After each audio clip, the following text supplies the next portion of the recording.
Hello दोस्तों, कैसे आप सभी। उम्मीद करते हैं शानदार, जबरदस्त और जिंदाबाद होंगे। देखिए, हम रीडिंग को तो पढ़ते ही रहेंगे, लेकिन साथ साथ में हफ्ते में 2 वीडियो हिंदी का मिल जाएगा। ठीक है, तो हिंदी हम स्टार्ट किए हैं संज्ञा को। सबसे पहले संज्ञा, ठीक है। देखिए संज्ञा को देखिए हम ट्रिक से समझाएंगे आपको संज्ञा होती क्या है।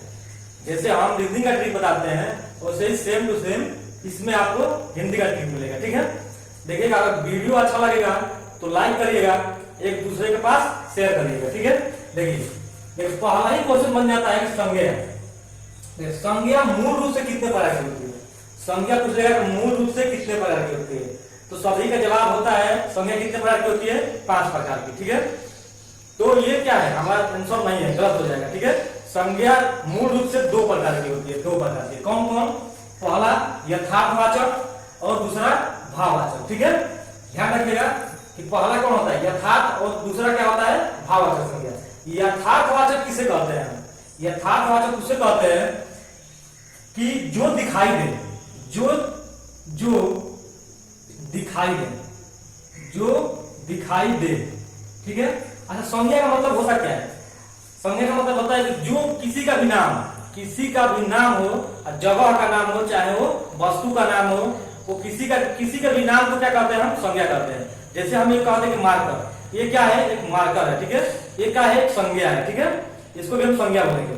जैसे आपका नाम चाहे मेरा नाम, वो क्या है, एक संज्ञा है। ठीक है, तो जो दिखाई दे उसको क्या कहते हैं हम यथार्थवाचक, और जो ना दिखाई दे, जो न दिखाई दे उसे क्या बोलते हैं हम भाववाचक। भाववाचक का मतलब जो दिखाई ना दे, अदृश्य हो। ठीक है, यथार्थवाचक क्या होती है, दृश्य होती है। ये क्या होती है, दृश्य होती है, दिखती है। ठीक है, और भाववाचक क्या होती है, अदृश्य होती है। ठीक है, अदृश्य होती है। ठीक, इतना समझ में आ रहा है? ठीक है, और देखिए यथार्थवाचक को हम बोल सकते हैं मूर्त बोल सकते हैं। ठीक है, मूर्त बोल सकते हैं। इसको क्या बोल सकते हैं, अमूर्त बोल सकते हैं। अमूर्त और मूर्त मतलब कि जो दिखाई दे वो मूर्त होती है, और जो दिखाई ना दे अमूर्त होती है। ठीक है, कितना समझ में आ गया? चलिए अब पूछेगा, देखिए क्वेश्चन पूछा था यूपीएसआई में कि प्राचीन हिंदी में संज्ञा कितने प्रकार की होती है। तो ध्यान रखिएगा, प्राचीन हिंदी में संज्ञा 5 प्रकार की होती है।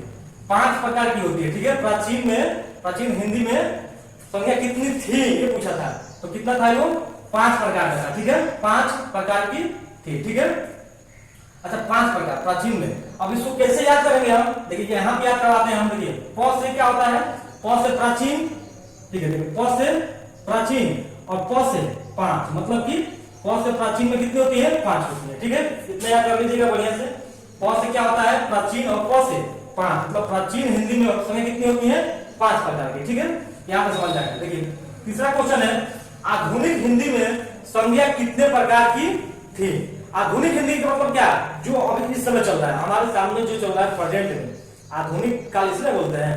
तो कितने थी संज्ञा, 3 प्रकार की। ठीक है, 3 प्रकार। देखिए 3 प्रकार की। अच्छा देखिए इसको कैसे याद करेंगे, ये भी क्वेश्चन पूछा गया था यूपीएसआई में कि आधुनिक हिंदी में संज्ञा की 3 प्रकार होती है। कौन, देखिए कैसे याद करेंगे, इसलिए ये क्या है, अ ऐसे बनाइए। देखिए अ ऐसे बनाइए, अ में देखिए लग रहा है नहीं कि 3 बना है, तो इसको क्या कर देंगे, 3 से बस ध्यान रखेंगे कि अ किसे बनता है, 3 की तरह। इसमें आधुनिक में कैसे बन जाएगा, 3 प्रकार की होती है। ठीक है, यहां तक समझ में आ गया। ठीक है, अब देखिए संज्ञा का समझने के लिए सबसे पहली बात हम 3 शब्द लिखवाएंगे, 3 शब्द पूरा संज्ञा खत्म कर देंगे। ठीक है, 3 शब्द में संज्ञा पूरी खत्म। वो 3 शब्द क्या है, 3 लाइन क्या है, हम उसको लिखवा रहे हैं, आप लोग बोर्ड पे देखिएगा। ठीक है, ठीक है, चलिए देखते हैं। देखिए ये क्या है, पहला लिखे हम 3 लाइन बोले थे लिखने के लिए। 3 लाइन क्या है इसमें, देखो पहला लाइन है व्यक्तिवाचक संज्ञा, और दूसरा है जातिवाचक संज्ञा, और तीसरा क्या है भाववाचक संज्ञा। ये क्या है, ये आधुनिक में होती है। ठीक है, ये आधुनिक में होती है, आधुनिक में होती है। ठीक है, ये आधुनिक संज्ञा है। ठीक है, अच्छा आधुनिक संज्ञा का कुल कितनी होती है, कुल कितनी संज्ञा होती है हमारी, कुल कितनी होती है। अगर कुल पूछे, आधुनिक ना लगाए, प्राचीन ना लगाए, ऐसे संज्ञा पूछ ले, मूल रूप से भी नहीं लगाए, तो कुल संज्ञा कितने प्रकार की होती है, कुल संज्ञा कितने प्रकार की होती है, तो कुल होती है कितनी, कुल होती है 5 प्रकार की। ठीक है, तो अगर कुछ लगाए तो 5 मारेगा, ठीक है। अगर मूल लगा दे तो मूल रूप से कितनी संख्या होती है, 2 होती है, ठीक है। अगर कूदेगा प्राचीन में कितनी होती है, तो 5 होती है, ठीक है। अगर कूदेगा आधुनिक में कितनी होती है, तो 3 होती है, समझ गए। चलिए ये देखिए लाइन है, ये क्या है, व्यक्तिवाचक संज्ञा। अच्छा, व्यक्तिवाचक संज्ञा का मतलब क्या है, व्यक्तिवाचक मतलब जो हमारा देखिए दृश्य है, व्यक्तिवाचक संज्ञा क्या होगी, दृश्य होगी, दिखेगी। जैसे हम मान लें यहाँ पे लिख दे हम कि भारत, ठीक है, भारत। अच्छा, भारत दिखता है कि नहीं दिखता है, भारत क्या है, दिखता है, ठीक है। अब क्या है, ये क्या हो जाएगी, ये दृश्य हो जाएगी, ठीक है। अब ये क्या रहेगी, एक वचन में। अच्छा, भारत का बहुवचन कहीं देखे हैं, बहुवचन देखे हैं, नहीं हो पाएगा। भारत तो नहीं कर सकते हैं, भारत तो नहीं हो सकता है, बहुत से भारत नहीं है, भारत क्या है, एक है। और आगे देखिएगा, दुनिया में अकेली हो, तो दुनिया में अकेले क्या है, तो दुनिया में भारत अकेले न है, अकेले न है, कोई दूसरा भारत है नहीं, तो समझिएगा, तो भारत क्या है, अकेला है, और इसके जैसा और कोई नहीं है, ठीक है, अकेले है। और क्या लिखेंगे इसमें, विशेष हो, ठीक है, विशेष हो, ठीक है, विशेष हो, ये विशेष है, ठीक है। अब व्यक्ति समझ गए, जैसे कि मान लीजिए भारत हम ले लिए, जैसे हम ले लें कि एफिल टावर, एफिल टावर, ठीक है, एफिल टावर। अच्छा, तो एफिल टावर को हम क्या एफिल टावर कर सकते हैं, नहीं कर सकते। एफिल टावर क्या है, हमारा एक ही है, एफिल टावर के जैसा कोई है नहीं हमारे पास, ठीक है, क्या हो जाएगा, ठीक है, ये हो गया। और उसके बाद क्या ले सकते हैं हम, मान लीजिए गंगा, गंगा को हम ले लीजिए, गंगा ले लें, गंगा क्या हमारी एक नदी है। अच्छा, गंगा के जैसा और भी नदियां हैं, नहीं है, लंबाई चौड़ाई हो सकती, लेकिन गंगा क्या एक विशेष है, अपने आप में एक नाम है। नाम क्या, जो नाम है, जो दिखती है, क्या हो जाएगी, वो व्यक्तिवाचक संज्ञा है, खत्म। चलिए दूसरा देखते हैं, जातिवाचक। जातिवाचक देखिए, जातिवाचक का मतलब क्या होता है, ये दृश्य होगी, क्या होगी, दृश्य मतलब कि दिखेगी, सामने देख सकते हैं इसको। जातिवाचक को क्या कर सकते हैं, देख सकते हैं, ठीक है। ये क्या होता है, इसका बहुवचन बन जाता है, जातिवाचक का बहुवचन बन जाता है, ठीक है। और जिसके जैसे और है दुनिया में, जिसके जैसे और भी होंगे, क्या हो जाएंगे, जिसके जैसे और होंगे, क्या होगा, जातिवाचक हो गया। जैसे मान लीजिए लड़का ले लें हम, लड़का को लीजिए, यहाँ लड़का ले लें, लड़का।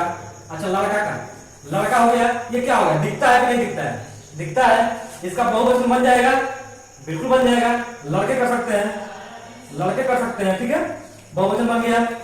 जिसके जैसा और भी है, अच्छा, लड़के जैसा और लड़के नहीं होते हैं।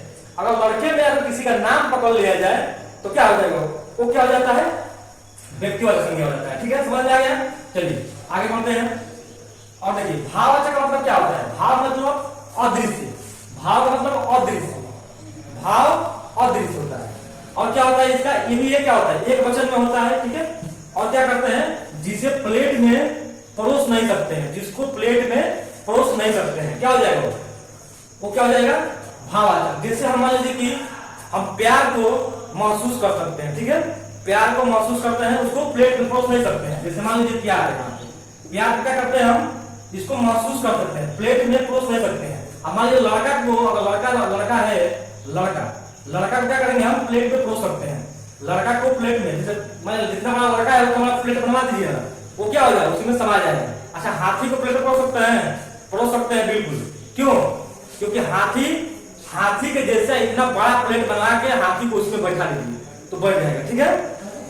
तो क्या हो जाएगा, वो हाथी और क्या हो जाएगा, वो जातिवाचक हो जाएगा, ठीक है। और दृश्य हम बता रहे थे कि भाववाचक क्या है, और अच्छा मान लीजिए हम लिखते सजावट, देखिए सजावट। अच्छा, सजावट बताइए, सजावट दिखती है, बताइए, सजावट दिखती है, हम कहेंगे सजावट को लेके आइए, प्लेट में परोस के लेकर आ सकते हैं। तो आप क्या लाएंगे, झालर को उठा के लेके आएंगे, झालर लेके आएंगे, जो बल्ब लगाएगा वो लेके आएंगे, तो क्या लेके आएंगे, वो तो जातिवाचक हो जाएगा, झालर जैसा और भी झालर होते हैं।